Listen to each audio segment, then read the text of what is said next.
이 새벽 기도 시간 창세기 강해설교로 38장 12절 말씀부터 말씀드리겠습니다. 얼마 후에 유다의 아내 수아의 딸이 죽은지라.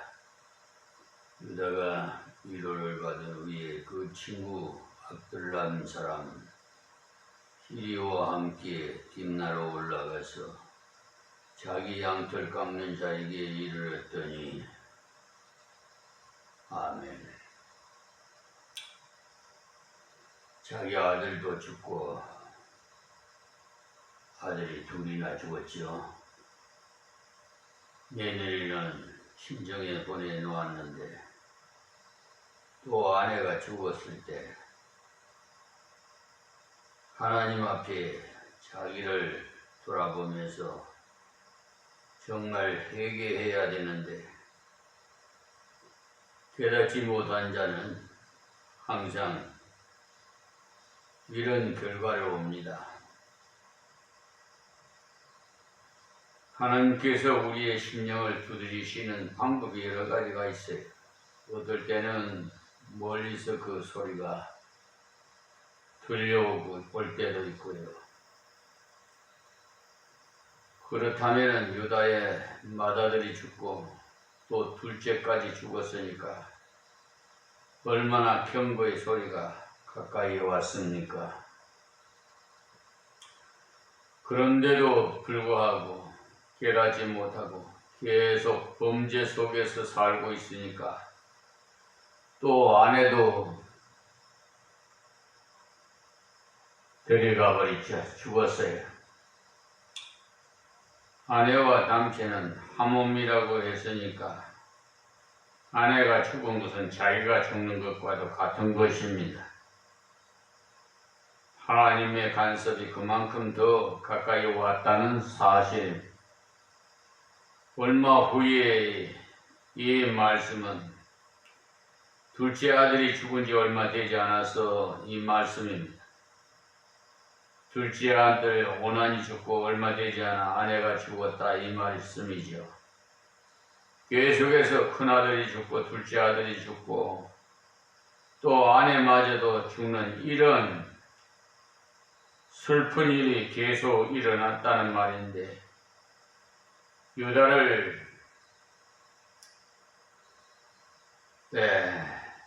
깨우도록 하시기 위해서 하나님께서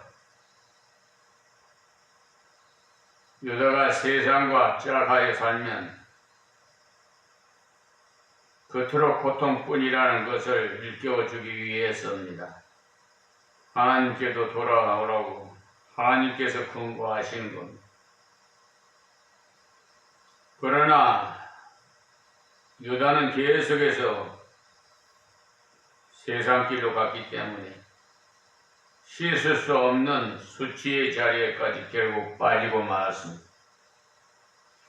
유다가 위로를 받은 후에 이 말씀은 장례를 치르고 나면 곡하는 기간이 있는데 우리나라의 풍습으로 말하자면 3년상이 났다, 또 1년상으로 끝을 낸다, 이런 것이 있지 않습니까?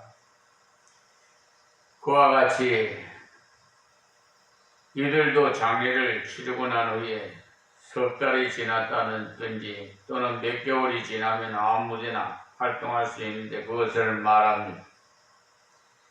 유다가 위로를 받은 후에 친구 히라와 함께 자기 양털 깎는 자에게 이르렀다는 것을 보아서 가정의 어려움을 보고도 진정 회개하는 흔적이 없어요.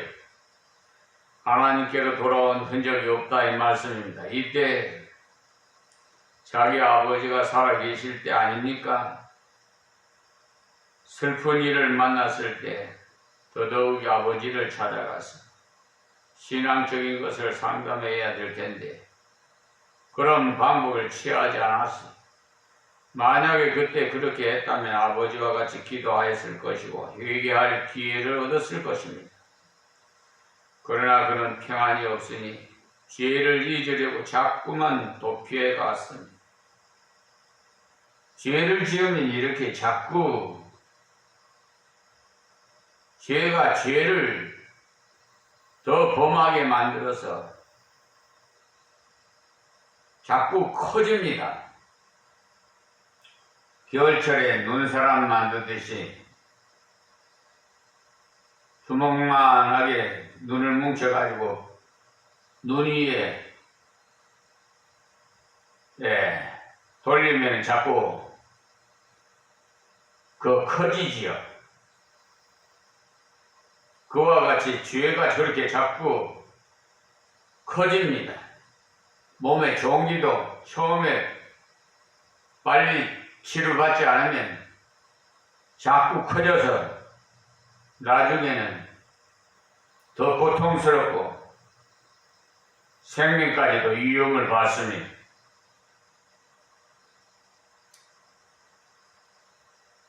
양털을 깎는 것은 마치 우리나라의 추수하는 것과도 같아서 그때는 특별한 음식도 많이 배워서 여러 사람과 축제를 벌입니다. 이런 좋은 때에도 유다는 이방 친구 시라에게로 갔으니 이들은 그야말로 성적으로 타락한 민족입니다. 우리 믿는 사람이 세상 친구와 짝지어 놓으면 이렇게 오염이 돼요. 세상 친구를 오히려 하나님 앞으로 인도해야 되는데 전도한답시고 갔다가 오히려 세상 사람 세속화가 되어버리는 경우가 있어요. 참 가슴 아픈 일이죠. 왜냐? 성령 충만치 않게 되면 인간 방법을 자기 방법으로 전도하려니까 그런 현상이 일어나요. 그래서 우리가 전도 나갈 때도 항상 기도부터 하고 가야 돼요.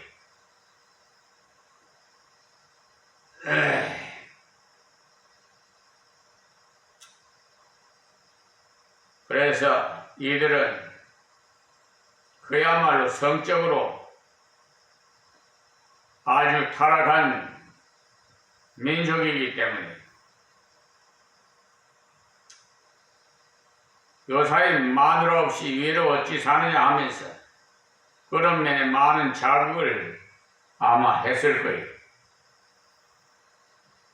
배경을 보아서 충분히 그랬을 가능성이 많습니다. 나중에 창녀 있게 염소를 주려고 이 친구를 대신 보내는데 이 사건과 이 친구가 상당한 관련이 있다는 것을 알 수가 있어요. 성도는 외로울 때나 즐거울 때나 신앙의 사람과 동행하면서 외로울 때도 위로를 받고 즐거울 때도 바른 봉사를 할 수 있지만 세상과 함께 짝하면 외로울 때 더욱 범죄로 빠지도록 인도를 합니다. 외로움을 잊게 해 준답시고 말이에요. 또 즐거울 때는 즐겁다고 낭비를 하면서 쓸데없는 곳에다가 물질을 쓰도록 만들고 지금 말이에요. 하나님께서 주신 물질을 하늘의 상금에 하나님께서 주신 물질을 썩어질 것에 쓰라고 주신 거 아니에요. 하나님의 영광을 위해서 쓰라고 주셨건만 자기의 그 욕구에 다 써요. 그러다 보니까 그냥 다 썩어지고 없어질 거에다가 낭비를 하고 있어요. 그러니 하나님께 감사할 줄을 압니까? 나중에 하나님 앞에 가서 너 뭐하고 왔냐 하면 유구무원이 될 수밖에 없어요. 13절에 혹이 다말에게 구하되 네 시부가 자기 양털을 깎으려고 딥나에 올라왔다 한지라. 그러니까 시아버지가 왔다는 소식을 누가 들려주었는데 그 말을 듣고 옳게 처신을 하려면 시아버지께 인사하러 가서 집안이 잘 있는지 문안도 드리고 또 자기 남편이 될 셀라라는 아들이 있는지 그 문제는 어떻게 하시는지 물어볼 수 있습니다. 그런데도 선한 길을 걷지 않고 악한 계획을 세워요. 이는 평소에 유다가 얼마나 세속적이라는 사실을 알고 있었기 때문에 평소에 유다가 신앙이 훌륭해서 믿음으로 살았다면 다말이 유혹하려고 계획하지도 않았을 것이고 또 해봐도 소용이 없습니다. 그런데 유다가 이방에서 살고 신앙생활도 형편없이 하고 있으므로 다말이 시아버지의 행실을 다 알다 보니 유혹을 하기로 계획을 짜서 유인하려고 한 겁니다. 그러니까 다말이 유다의 정욕적인 면의 그 약함을 잘 알고 있었고 또 신앙이 없으므로 하나님의 두려움을 알지도 못했어요. 그래서 자기 민족들이 행하는 짓을 쉽게 행할 수가 있었던 것입니다. 우리가 이미 앞에서 본 대로 롯의 아들이 소돔 고모라에서 구원받은 후에 아비에게 술을 먹인 후에 관계를 가져가지고 잉태하게 된 사실을 볼 때 그때 그곳에 그런 추악한 일들이 들어있었다는 사실을 알 수가 있어요. 그리고 출애굽기의 근친상간에 대해서 하나님의 백성은 그런 범죄를 결코 해서는 안 된다고 강조해서 기록한 것을 봐서도 그때 그곳에 그런 일들이 있었기 때문에 하나님의 백성들에게 경고를 해둔 것입니다. 이때 다말로서는 별로 양심이 끓이는 일이 아니라는 것이죠. 더 큰 아들이 있어도 자기를 불러주지도 않고 시집도 보내주지 않으니까 안갚음을 하고자 계획을 짠 것이지요. 14절에 그가 그 가부의 의복을 벗고 가부의 의복을 벗고 면박으로 얼굴을 가리고 몸을 휩싸고 딥나 길 곁에 나인문에 앉으니 이는 셀라가 장성함을 보았어도 자기를 그 아내로 주지 않음을 인함이라. 이때 처녀의 옷이 다르고 과부의 옷이 다르고 창기의 옷이 다 달라요. 의복으로 분별이 되도록 했습니다. 우리나라에도 옛날에는 머리를 올려놓으면 시집간 사람이고 머리를 내려서 따 있으면 처녀라는 분별이 분명했어요. 요사이는 뭐 전혀 분별을 하기가 힘들게 되었어요. 그와 같이 이들은 의복으로 분별할 수 있어요. 법복을 입으면 법관이고, 성복을 입으면 목사고, 그렇지 않아요? 의복에 따라서 경찰복을 입으면 경찰이고, 딥나에게 다말이 이때 장녀의 모습을 하기 위해서 얼굴을 가리고 자기가 누군지 알지 못하도록 하고는 남자를 유혹하는 모습을 취했다는 말입니다. 15절에 그가 얼굴을 가리었으므로 유다가 그를 창녀로 여겨. 지난번에도 말씀드렸습니다마는 이때 가나안 땅의 창녀라는 것은 우리가 생각하는 창녀의 개념이 아닙니다. 여호수아에 나오는 기생 라합이 있는데 이 기생도 소위 우리가 생각하는 기생이 아닙니다. 그 당시는 신전에서 신을 섬기는 사제적인 여성들 대부분이 창녀였어요. 왜냐하니까 그들이 섬기는 신들이 생산의 신으로서 그런 범죄를 하는데 이 사제들이 많이 사용되었습니다. 그래서 옷도 치렁치렁하게 씹싸고 얼굴을 가리우고는 앉아 있었어요. 그런 장면을 본 유다는 정욕으로 가득 차 있었기 때문에 접근해서 결국 범죄에 빠지게 되었습니다. 16절에 길 곁으로 그에게 나아가 가로되 청컨대 나로 네게 들어가게 하라 하니 그 자부인 줄 알지 못하였습니다. 그가 가로되 당신이 무엇을 주고 내게 들어오렸느냐? 그러니까 몸값을 흥정했어요. 결혼이라는 것은 하나님께서 인간에게 주신 귀중한 선물인데 이것이 타락하면은 물질주의로 흘러가게 되어 있습니다. 지금도 사랑이란 말을 하면서도 결혼에 물질주의로 흘러가는 것은 유물론 사상에 감염되어서 부패한 것입니다. 여기 나오는 창녀와도 같은 것입니다.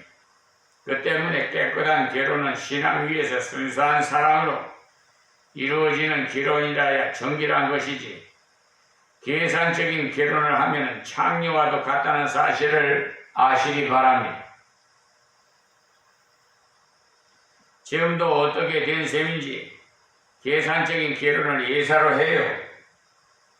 그래서 연애는 기분대로, 결혼은 계산대로. 어느 여가수는 연애는 필수라고 노래까지 선동을 하더라고요. 마귀 사탄이.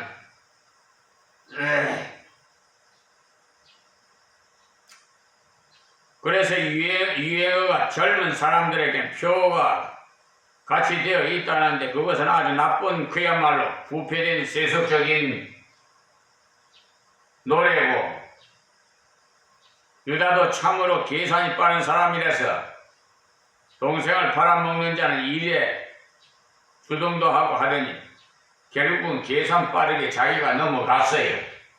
그러니까 남을 속이면 나도 속아 넘어가요. 수차례 말씀드렸지만 남을 괴롭히면요 나에게도 괴로움이 온다는 사실을 아세요.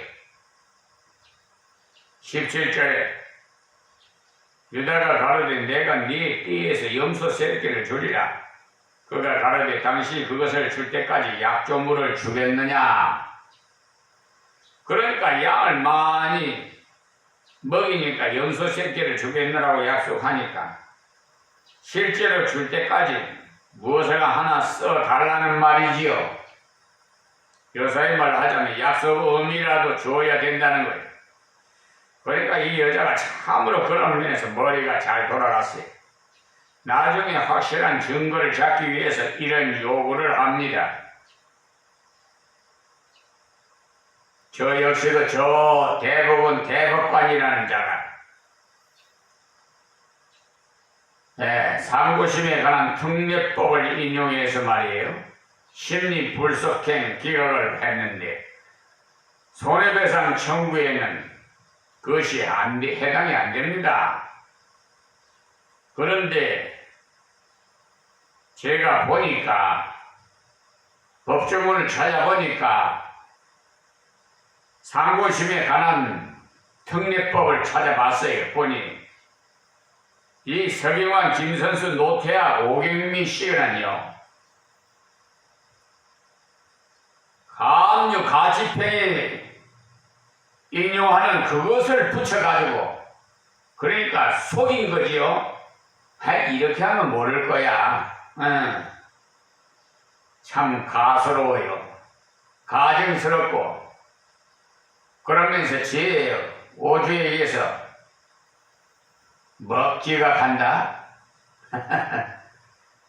그래서 두 번째는 다른 사건은 거기 상고 이웃서 앞면에다가 이 사건은 손해배상이니 상고심에 관한 특례법에 해당이 안 되니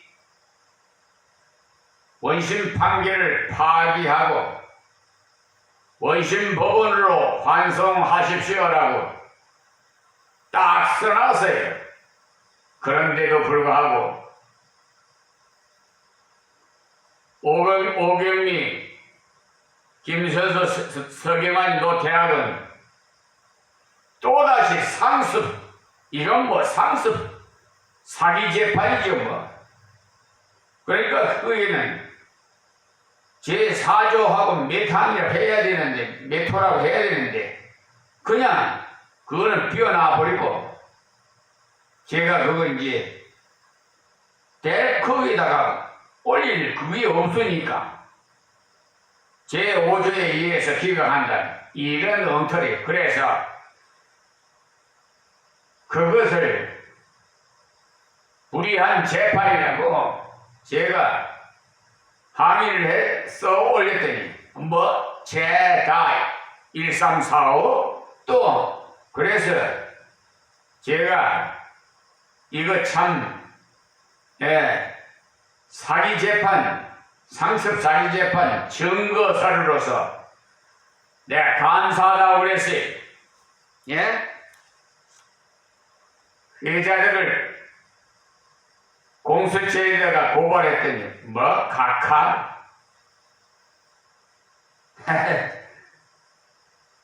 참 뭐가 웃는다던데. 아이고 가소롭고 참. 그래서 내가 그냥 각하라고 그랬어요. 그래 상고인 그 불기소 이웃서를 청구 신청을 했어요. 뭐라고 나왔는지 한번 좀 보고 다음 조치를 취하려고. 그러니까 뭐든지 알아야 돼요. 그래서 하나님께서 저에게 법대도 안 나온 저에게 법제를 공부를 14년 동안 하시고요. 법이라는 법 수천 수만 가지 다 되는 걸 다 알게 하셔주시니까 또 변호사 산정하는 것도요. 소송 비용 산정하는 것도 소송 목적에 까부로 해야 돼요. 소송 소가로 하는 게 아니라. 그런데 제가 법무법인 유한 로고스 법무법인 소속에 있는 백형기라는 목사인데 거기 변호사로 일하면서 상습 사기꾼이에요. 현직 판사들을 매수해가지고 정관에 의로 그것도 소장 부분 받은 지 30일 내로 답변서를 올려야 되는데 103일 만에 내일이면 선고기일인데 하루 앞두고 올린 것을 변론기일이 2번 다 지나고 그런 것을 정창근 정의철 강사나 이 못된 판사라는 자가 백을 흙으로 지 멋대로 해요. 이 한국사법부가요 부패돼서 너무 부패돼가지고 이제 새로 들어오는 양심적인 이런 법관들이요 무엇을 본받겠어요? 오염이 돼가지고 말이에요. 정말로 정직한 판사들에게 피해를 주고 검사들에게도 피해를 주고 그래요. 못된 법관들 하나님의 심판에 보응을 받을 겁니다. 분명히 응징이 있어요.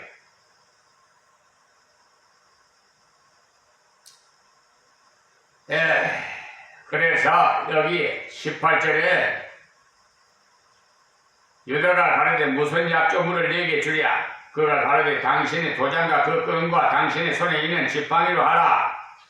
유다가 그것들을 그에게 주고 그에게로 들어갔더니 그가 유다로 말미암아 잉태하였더라. 야 참 경력은 센가 봐. 정자가 세니까 잉태가 되지요.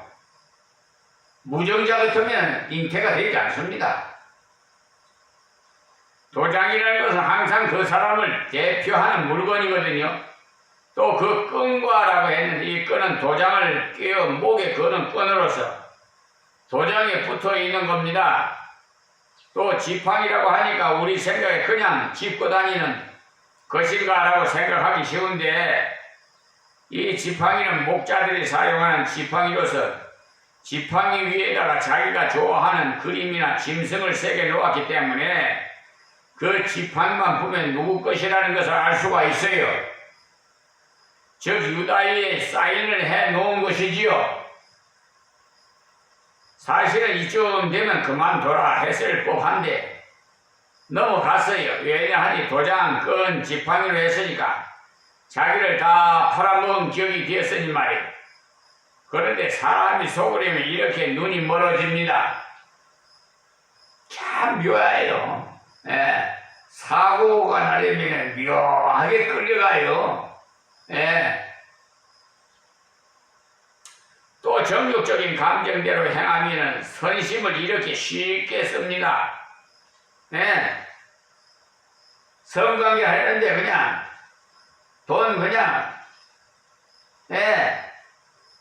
달라는 대로 줘요. 하여튼 그래갖고 여성들은 아주 그냥 자기 몸 팔아가지고 아주 그냥 이제 고급차 승용차 사가지고 선글라스 끼고 멋부리고 다니잖아요. 저는 다 알고 있어요. 이 사이에 지금 몸 파는 여성과 또 남창들도 있다고 그러더라고. 요즘은 여성들이 그냥 룸살롱에 가서 남자들을 그냥 자기가 아들 같은 것 젊은 애들을 불러서 술 따르게 하고 모텔로 데리고 들어가고 그러면 그냥 하겠어요? 돈 주지? 그걸 욕구를 채우기 위해서 남편한테나 갖고 와주고는 그 욕구가 안 맞는지 그런 나쁜 짓거리들을 하고 있어요. 지금 요즘은 거꾸로 돼가고 있어요. 세상이. 그러니까 정욕적인 감정대로 행하면 선심을 이렇게 쉽게 써요. 그렇게 요구하는데도 좋다 하고 다 주었어요. 염소 새끼 한 마리를 위해서 중요한 것을 다 요구했으니 참으로 이상하다 싶어야 마땅한 것 아닙니까? 그런데 이상한 것은 이렇게 한 번 관계를 가졌었는데 당장 아기를 가졌다는 사실이에요. 그러니까 다만이 계산이 잘 맞아 들어간 셈이지요. 다만은 자기의 악한 계획이 성공한 셈이 된 것입니다. 자, 19절에요.